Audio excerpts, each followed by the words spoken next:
morning, and welcome to Talk of the Town on 99.7, 1450 WHTC and WHTC.com. We welcome you to Talk of the Town for this Wednesday, September 23rd. I'm Gary Stevens. We'll be open line following the 10 and 11 o'clock news blocks. Patty Vandenberg will join us in about an hour with what's new around Holland. And in our second hour, we will be chatting with Ottawa County Clerk Justin Roebuck. But in our first half hour, we'll talk about regional government with the executive director of the entity that has regional leaders meeting to discuss common issues, common goals, and common solutions. It is the Macatawa Area Coordinating Council. And joining me is its first year. Executive Director Tyler Kent. He rejoins us now after a few months away. Tyler, good morning and welcome back to WHTC. Good morning, Gary, and thanks for having me. Glad you are with us. And if you have a question for Tyler, we have a Zoom connection, but you can ask the questions over the phone at 395-1450, 395-1450. Our last conversation, Tyler, we sort of got to meet not just you, but a little bit about the MACC, a little bit about what it is standing for. As we head into the final 3 months of 2020, beginning a week from tomorrow, the 1st will be October 1st.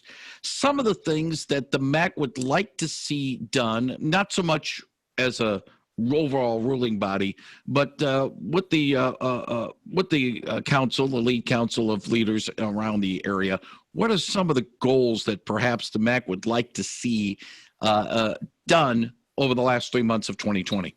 Yeah, well, we're always focused on roadway improvement projects, working with Federal Highway and MDOT. So, some of those roadway projects, many of those roadway projects will be wrapping up later this year as the asphalt plants and concrete plants close. And then we're always, focused on watershed quality, working to clean up the watershed and the pollutants within Lake MACC. So those are things that we're always really focused on the day-to-day, those things that we're always doing. But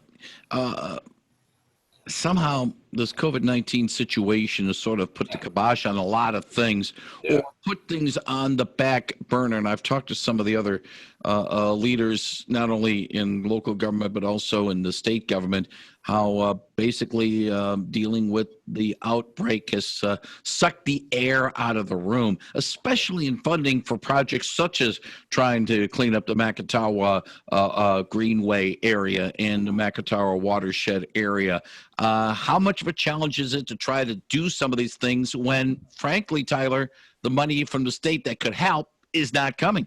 Right. Well, and that's, I just spoke to our accountant earlier today and trying to get an update on, what we may hear from a shortfall. I haven't heard any additional information on that recently, but, I think that we're still working on getting those projects done. It's just a little more difficult because you can't meet in groups of more than 10 people. You have to make sure that we're social distancing and those types of things. But they've got still groups that are working to clean up the lake shores, to collect debris along with both Lake Michigan and Lake MACC. So that we're doing things. It's just got to be a bit more strategic. It takes a little bit more time because of being able to meet in larger groups. So it is unfortunate, with festivals and events and those types of things that have had to cancel. But we've also had, there's some Holland Corrals, in October, they're going to have, we're sponsoring a portion of that, the CEP, the Community Enhancement Program, through the MACC. We're helping sponsor a symphony that they're going to be putting on. They're going to do that over Facebook and on their YouTube channel rather than have people meet in person. So it's just trying to get creative with the issues of COVID and being able to find a different type of solution.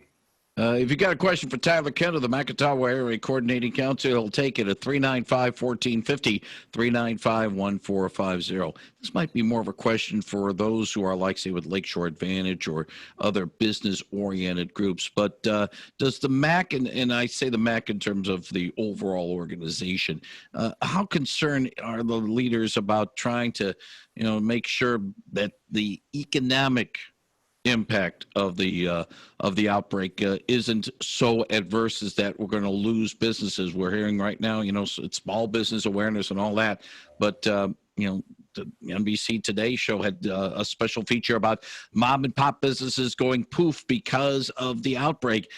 Is something the MAC can do to try to help and mitigate this situation?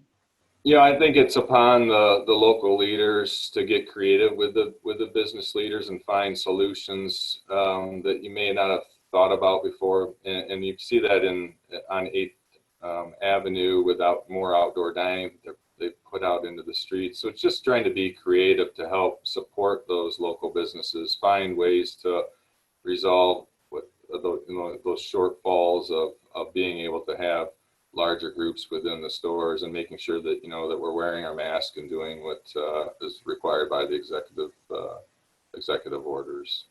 Now, Tyler, how concerned are the leaders about a second wave of COVID-19 and the impact that might have of perhaps going back to where we were in March and April, turning the dial back up to not only safer at home, but stay home, stay safe as what we had when basically everything went grounded to a halt for about a 6 to 8 week period?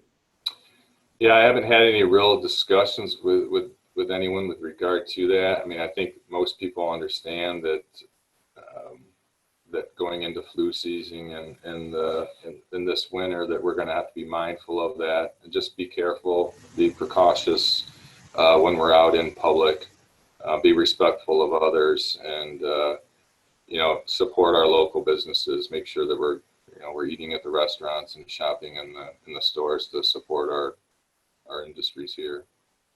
395-1450, 395-1450. If you have a question for Tyler Kent, he is the Executive Director of the Macatawa Area Coordinating Council. Again, it's not a entity that sets policies, but it's more, lack of a better term, a clearinghouse for local leaders to be able to exchange ideas and move together in a regional way instead of just individual entities. Mm-hmm. Correct. Yeah, it's partnering together to work as one region, to have the same goals in mind throughout each community, within each organization, to make sure that quality of life, that we're all working together to share the same goals and outcomes. Is it a competitive situation with you and other?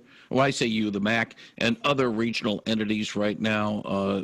Because after all, the impact of the coronavirus has been felt nationwide and worldwide, and sometimes in our competitive society, we sort of pit one against the other. We want to get this business in, we want to get these people in. How tough is it not to be in a competitive situation when you all have to sort of work together, row the oars the same direction to get through this mess? Yeah, I think we all have a really good working relationship with one another. I mean, I meet on occasions with the other local MPOs in the Grand Rapids, Muskegon area to share thoughts and ideas, because it's all about supporting West Michigan and supporting the whole state of Michigan, and making sure that we're working together, that we're trying to get as many dollars into West Michigan as we possibly can, because we're on a global aspect. We're all in this together, and we've got to find solutions to shortcomings and try to think regionally. Now, I'm not certain if the MAC's involved or just its member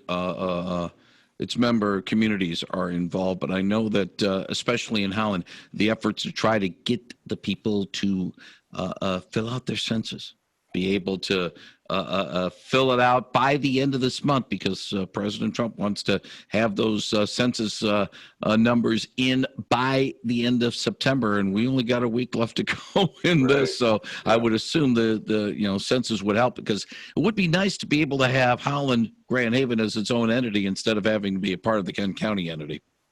Yeah, and the MACC organization has helped provide information to the local governments here, to be able to make sure that they've got the appropriate signs and the appropriate information that they can get out to the residents, to make sure that they fill out that form. I think you can fill it out online. It's like 10 questions and only takes less than 5 to 10 minutes to fill out.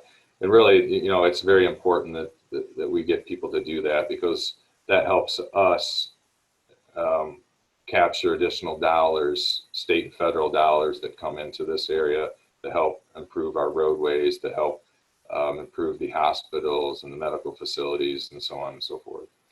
Yeah, again, if you have a question for Tyler Kent of the Macatawa Area Coordinating Council, we'll be happy to answer it at 395-1450, 395-1450. Tyler, let me back up a little bit from our conversation, and I can probably ask you a few more things now that you've caught up to speed as the executive director. You've got a good handle of where things are and what's being done since coming up from the Indiana area, I believe. Yeah. To take over here. And I want to stress a little bit about the Macatawa Greenway effort, and the MACC has been involved with that as well in terms of cleaning up the Macatawa River. As you have looked over what has been done before you came on board, what has struck you more than anything else about that particular project and the progress that has been made in that since the MACC, through the Macatawa Greenway, has basically helped take up the torch on this? Yeah, it's a fantastic program. It's great to see both the government entities as well as the private donors understand that this is a very important area for our community, the watershed and the greenway and the pathways. And you can see that as you drive around, see the infrastructure that's been invested in, and the people enjoy it. People are out walking, riding their bikes. We're located on Douglas Avenue, and to see the campers drive by, the boats drive by every day. This place is a destination. People love the Holland, Zeeland area. They come here from all over the state and in the Midwest area to enjoy the fruits of the investments and the plans that have been put in place, and the support that we've seen from both the state through Eagle and IDEM, as well as through our DEQ, as well as through our local leaders. Now, yeah, the other thing is, and again, I can speak a little bit more from experience of being here, but yet there are some who say, you try to clean up the Macatawa River, that's almost an impossible task because of, all the phosphorus coming up from upstream, the years that have gone on, it just simply was beyond it. Yeah, I would assume those that have been in the know in the organization probably have had to, get through some of the naysayers about the fact that this thing could be cleaned up in the first place and the efforts that's been done already. Yeah, and I mean, you've got to start somewhere, and you're always going to have naysayers, but you're also going to have those people that are going to enjoy that for future generations. It's about the investments made now are for the future, and we've got to work with the farmers and work with the local industries to be able to, put those dollars in place to help remediate what has been done in the past for the last hundreds of years, to help clean it so that we can continue to enjoy Lake MACC as well as Lake Michigan. Now, speaking about Lake Michigan, Tyler Kent from the Macatawa Area Coordinating Council, obviously a lot of the thrust over the years with the MACC has been with the Macatawa Greenway and the Macatawa watershed area, but the soil erosion issue is still not gone away. We still have high water levels. Yes, I know some dry weather now has sort of lowered those levels a little bit, but it's still an issue. How much can the MACC be involved with it, or is this more of a case of, well, this might be more of a case of what the state can do than the actual MACC entity can do? I think it's a partnership working with the state, working with the counties, townships. We're all working together to try to address Mother Nature, and it's not going to take just one entity to do that. It's going to take leadership from all levels to work together to try to address those unfortunate issues. Yeah, the erosion is one thing, and I know something that again the MACC has no hand on, And to be honest with you, maybe some of the local municipalities involved, i.e. Park Township, Port Sheldon Township, you know, they have to deal with it, but they also have to deal with, safety in the waters. Right. I know that we hear people say maybe they should get more lifeguards to protect people from going in the waters and all that.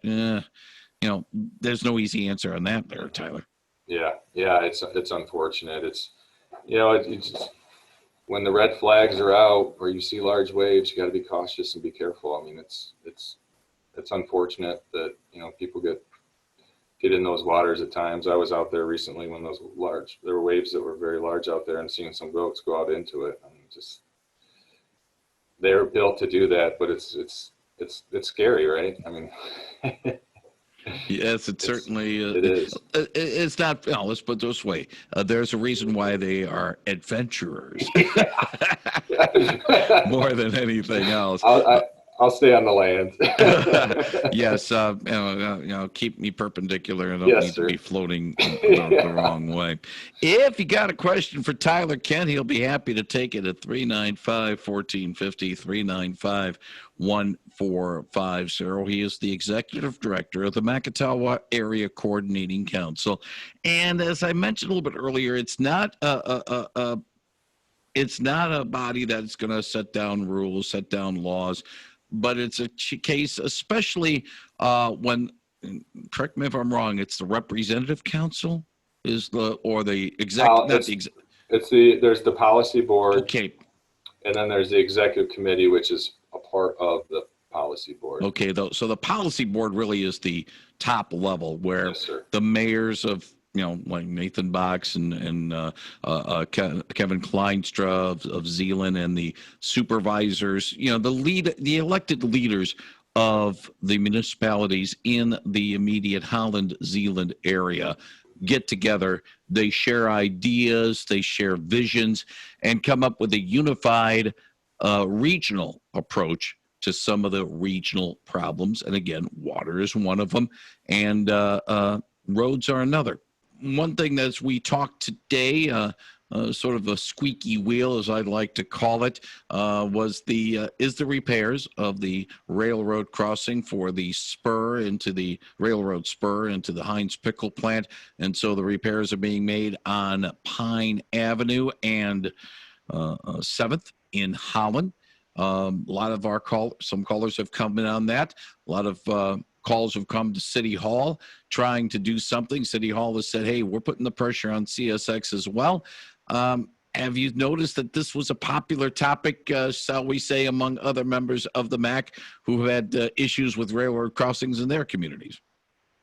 Yeah, I think railroad crossings are always a hot topic button, whether you're waiting in line for a train to cross or you've got rough railroad tracks. It's always on our minds, but it's it's good to see. At times you have to wait. It means the economy is hopefully doing okay. Product is being moved throughout the region, and hopefully, at the end of the day, it's for a few days, it's bothersome to have to wait in traffic to get the railroads fixed. But at the end of the day, we'll be able to enjoy not having to slow to a complete stop to cross those tracks. So, does your office work with the Ottawa County Road Commission on some of the projects that have been going on beside, well, obviously the railroad crossing is a little bit different, but some of the other projects as well? Does your office is involved with any of that, or is it more a case of each individual communities have to deal with the road commission? Well, for some of the projects are gone through our transportation improvement program, through our TIP, which the dollars, the federal and state dollars, are funneled through the MACC for those projects. If those dollars are going to those government communities or organizations, that's when we're involved with them on a day-to-day basis. Typically not. We're not really dealing with them at that point. Okay, I was talking about that because of the fact that, like, some of the repaving of Riley and James and some of the other things, again, that might be more directly with Holland Charter Township than Right. it is with the MACC, but say the overall, situation, the MACC is saying, hey, we got some issues here, there, and you can be able to point people in the right direction.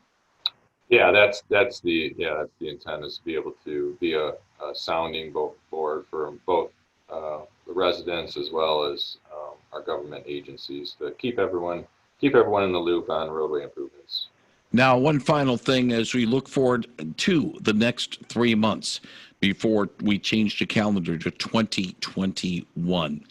Can the MACC and its members do any looking forward, or is it a case of we got to get through this outbreak first and then we can start looking forward?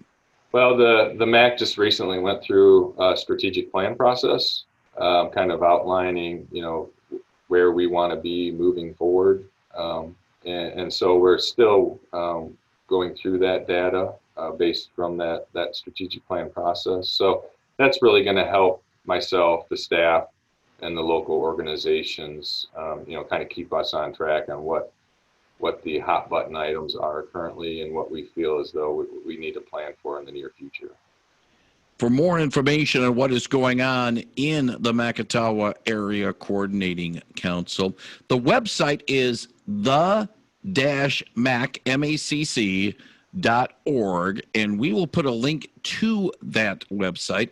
We put our podcast with Tyler Kent, the Executive Director of the Macatawa Area Coordinating Council, on our website at WHTC.com in a few minutes. Tyler Kent, I want to thank you very much for telling us about some of the things going on in the region.